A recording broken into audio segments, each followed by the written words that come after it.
Pag-usapan natin na yung mga bagay-bagay na nangyayari sa ating politika ngayon. At isa na dyan, mga kaibigan, itong statement ng ating PBBM, no, ng ating Pangulo, PBBM, na talaga namang marami pa rin po ang hindi nakaka-move on until now, no?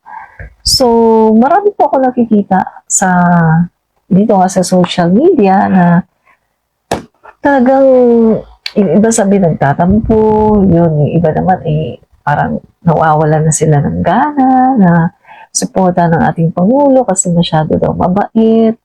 Parang hinahayaan lang kung ano yung ginagawa ng mga bumabalahura sa kanya. And then, marami din akong nakikita na nakikita ko mga guys, sa lahat ng aking mga platform, nakikita ko yung lumalakas, mga kaibigan, na panawagan, lumalakas na panawagan ng pagbibitiw ng DepEd Secretary, no? So, itatakal natin yan, mga guys, no? So, una muna, pag-usapan lang muna natin itong reaction ng ating Pangulo.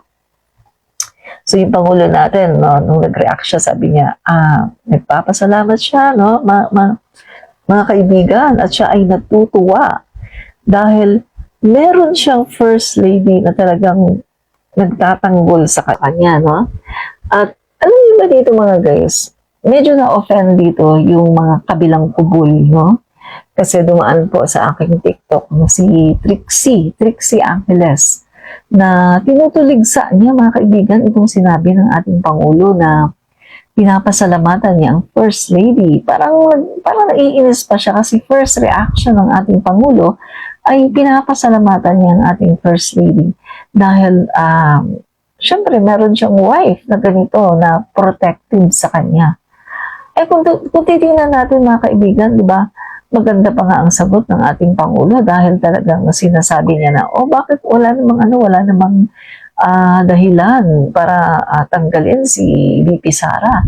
Although alam natin, mga kaibigan, na maraming dahilan, di ba?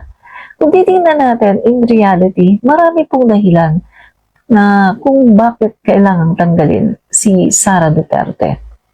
Unang-unang, mga kaibigan, si Sara Duterte mismo, ang DepEd Secretary, ay umamin na hindi naman siya, wala naman siyang kasanayan, wala naman siyang kaalam-alam kung paano ang pagiging DepEd Secretary.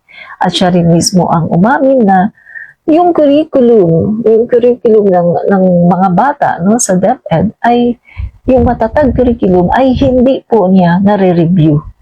Dahil wala naman daw siyang experience pagdating dito sa education at wala naman daw siyang expertise. So, ang sinasabi po niya ay pinapaubaya niya sa kanyang mga experts ang pagtitingin doon sa matatag curriculum, which is not right, mga kaibigan. Kasi, kung ikaw ay isang DepEd Secretary, no, siguro naman sa almost 2 years, mga kaibigan, na ikaw ay itinalaga as DepEd Secretary, siguro naman, hindi naman siguro kalabisan, no, kung hindi ka naman siguro mapapagod kung magre-research ka, kung i-review mo yan, bakit napakatamad mo ba magbasa?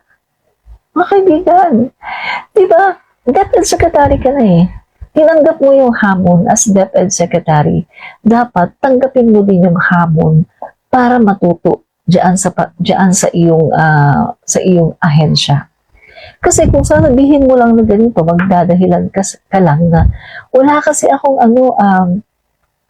akong background sa education, kaya ganito, o pinaubaya ko na lang sa aking mga experts. Hindi pwedeng ganyan, no? Para sa akin, mga kaibigan, no? There's 1,000 reasons kung bakit dapat nang tanggalin si VP Sara Duterte dyan sa DepEd. Pero eto nga, ang ating Pangulo ay out of respect na lang, mga kaibigan. So, yun nga, mga guys, no? Maraming reason para dapat nang tanggalin si Sara Duterte. At isa na dyan yung kanyang sinasabi na hindi nga daw niya kayang reviewin yung patatag curriculum dahil wala naman siyang expertise tungkol dito. Hindi naman niya alam yan, no? So, bilang isang DepEd Secretary, kung alam mo, sa totoo lang mga kaibigan, hindi naman Hindi naman mahirap di ba, yung aralin mo. Magdadalawang taon ka na dyan, aralin mo. Basahin mo. Hindi ka ba talaga mahilig magbasa?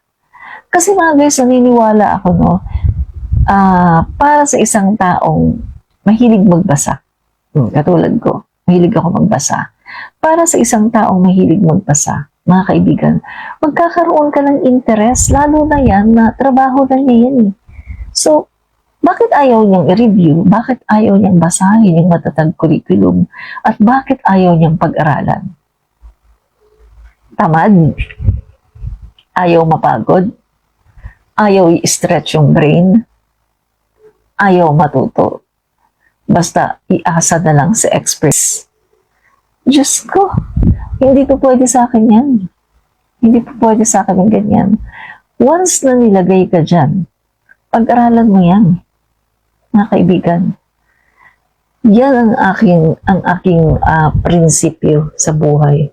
Once na nilagay ka dyan, kahit na sabihin mo na wala kang kaalam-alam dyan, kailangan mo yung pag-aralan. Hindi na mahirap na yun. Hindi na mahirap na yun ang pag-aralan. Yung mga bagay-bagay kasi marami na ngayong ways at kita nyo, di ba? Sagana na ngayon talaga kung gusto mo mag-research, sagana na ngayon na lahat nasa Google. So, ito, nagpapakita lang na ang Vice Presidente ay isang tamad, no? Tamad na DepEd Secretary na ayaw niyang mag-review, ayaw niyang basahin yung matatag curriculum at inaasa na lang niya sa kanyang mga eksperto. So, anong klaseng DepEd Secretary yan? Kaya naman pala, nung tinatanong siya mga kaibigan doon sa, nung tinatanong sa Senate, o nga pala, no? Hindi pumunta. Yan nakalimutan ko yung senator na nag-interpolate, no? Sabi ng senator, tinatanong ngayon tungkol sa DepEd, no? Sa matatag curriculum. Hindi alam nung taga-DepEd ang isasagot. So, hinanap ang DepEd Secretary. Wala, absent. Hinanap ang Assistant Secretary. Wala din, absent. So, anong sabi ng senator? Wala na nga yung secretary, yung DepEd Secretary. Wala pa yung assistant. So, ano yan mga kaibigan? Lumiliban? Uma-absent doon sa mga pagdinig kasi hindi alam kung anong isasagot. Pagkatapos kapag tinatanong, ASEC will answer, USEC will answer the question. Ikaw ang secretary, pagkatapos panay ka, ASEC will answer the question, USEC will hello. Kung ganyan ka, wala ka ba talagang kadili-delikadesa sa katawan? Ay sa bagay, makapal na mukha, di ba? Makapal ang mukha. Kung titingnan niyo siya sa personal, mga kaibigan, makikita niyo talagang makapal na talaga yung mukha niya. Siguro dahil sa kakakain ng confidential funds, kaya kumakapal ng gano'n ang itsura.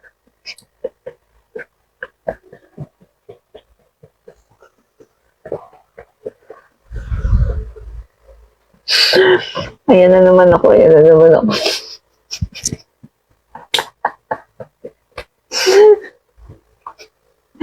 Sorry. Ito na naman. Ito na naman ako. Ayoko na mga kaibigan, no? Kasi ayokong tumawa dahil alam mo, gabi na, pagkatapos hihikain ako.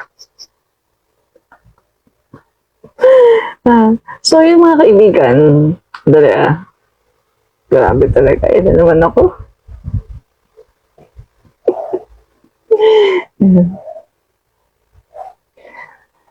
So, ayun na nga, kalimutan ko ito yung sasabihin ko. Kasi iniisip ko yung pagtawa, pabihira naman.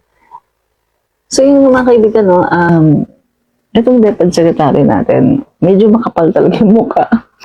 So, yan ang mga kaibigan, no, sabi ko nga, there's a lot of hundreds of reason para talagang ang DepEd Secretary natin ay mag-resign na.